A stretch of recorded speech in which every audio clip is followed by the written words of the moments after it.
Well, hello everyone, and welcome to some League of Legends. Now, this is, as it probably says in the title, a series of videos talking about the pre-season 3 changes. The first big one I really want to talk about was the Masteries, because there's been a huge, well, not a huge, but a fairly significant overhaul in the Mastery system and the way these affect the game.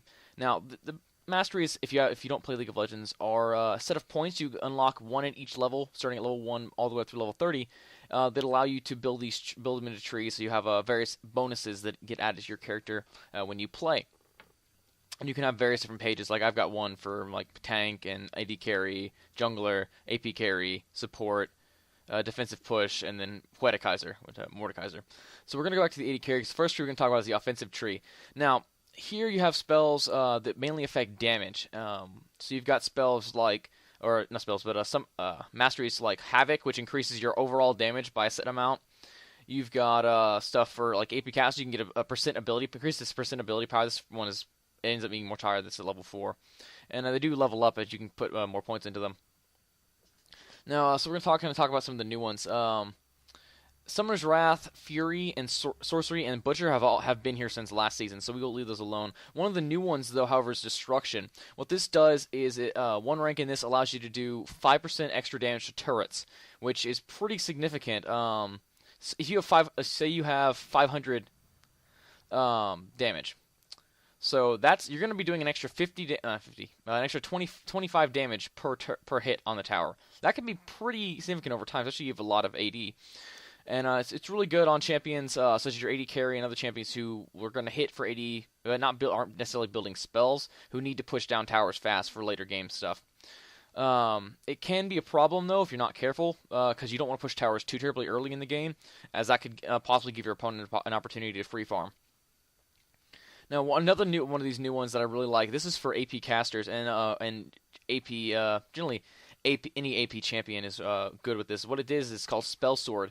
Now, it maxes at 1 rank, and what it does is you get 5% of your ability power in magic damage on each base attack.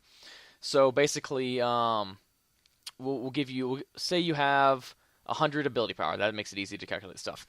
Every auto attack you do is going to gain a bonus 5 damage, which isn't a lot, but when you start getting up to 1,000 ability power, which you're going to be doing 50 damage on each attack, it's going to end up scaling over time. So, and I actually calculated this out wrong.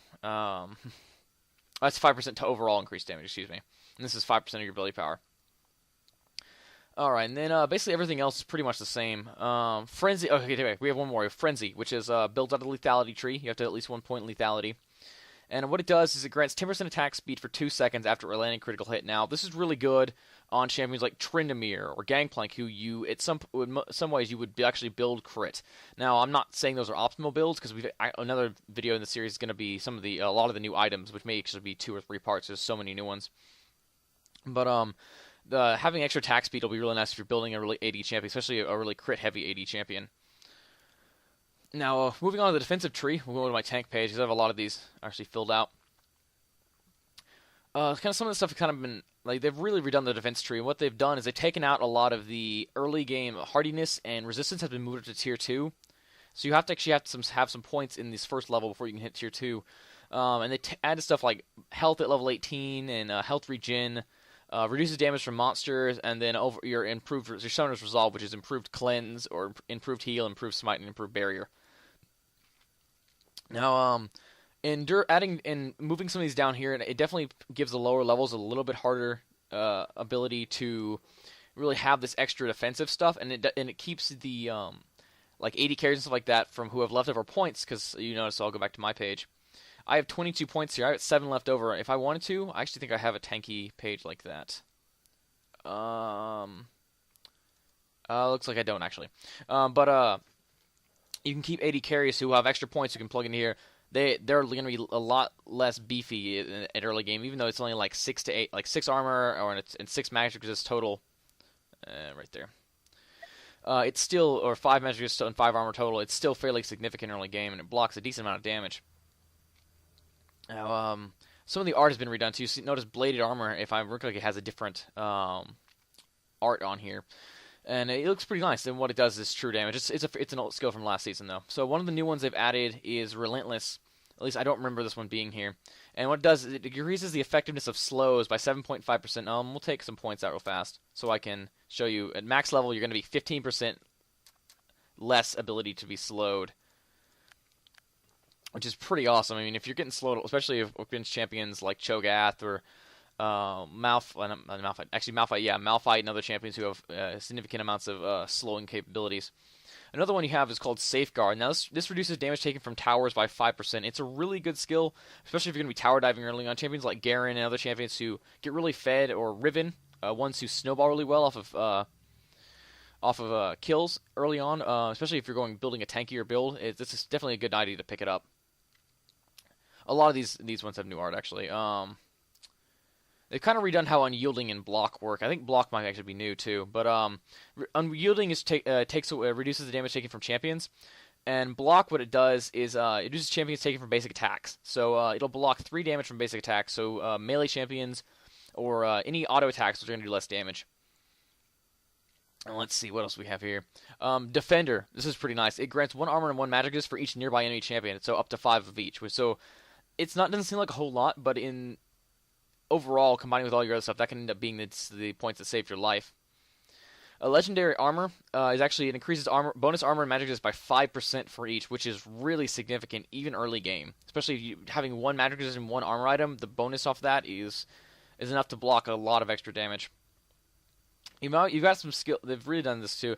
Good Hands would actually used to be near the beginning of the tree. I think it might have been. Yeah, it actually used to be, if I remember correctly, it used to be in this tree.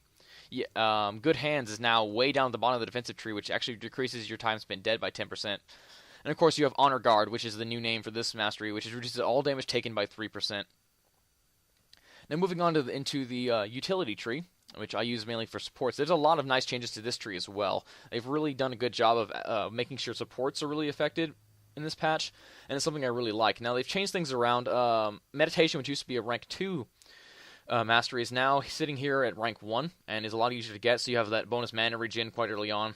And you've got Scout has been re-textured, and they've actually added a couple new ones too. So we've got Artificer, which what it does is it reduces the cooldown of activated items by 7.5% up to 15% at level 2. You've got the Biscuiteer, which is actually a Total Biscuit reference in this. Now, what is this? This is the Biscuiteer. It grants a regenerative biscuit called the Total Biscuit of Health, something like that. I haven't actually seen the item myself. I haven't used this page yet, or had an opportunity to. This grants a regenerative biscuit, which stores 80 health and 50 mana over 10 seconds, which is pretty good. I think you only get one of these throughout the game, but it's extra health pot, basically. You also have the Explorer mastery, which is really nice, especially on Summoner's Rift. It grants a ward at the start of the game that can be placed to reveal the surrounding area for 60 seconds. Now, it's a 1/3 length ward, but it's a free 1/3 length ward. And on all the maps, you gain 25 extra gold, which is pretty nice. That's pretty close to another health pot. You also have a really nice skill here called Pickpocket. This grants 5 gold for melee champions, 3 gold for ranged champions for each basic attack against an enemy champion. For example, champions like Sona and Leona, who do a lot of harassment in lane to kind of pull the other team off their carry and keep them to where the carry can farm effectively. This is going to really help them, so they won't have to build nearly as many gold per 5 items, if any at all, especially if the carry is doing well. Like, I'm playing Leona a couple games in a row and doing fairly well, and this would have helped me out even more, having the ability to gain a lot of gold. And so that's really going to be effective for supports. Now, the Summoner spell cooldown reduction, you notice, isn't here anymore. The Summoner's Insight, that's been taken out in exchange for a mastery, called Nimble. Now, what Nimble does is it gives a 3% move speed increase, which is basically... Let me go check my runes real fast. I actually have a move speed quint. We can check that right now. That's basically the equivalent of having 2... match history, masteries, there we go. That's the equivalent of having 2 move speed quints. That's a pretty significant amount. 1 move speed quint is enough to outrun most champions at early levels. So, I hope this really will help you guys out in building your masteries. You can kind of see what all the new ones do and try to work out how they work well together. If you have any questions, feel free to ask down in the comments. And once again, don't forget to leave a like and subscribe if you liked the video. It really means a lot. Thank you once again for watching. And this is Gravion, signing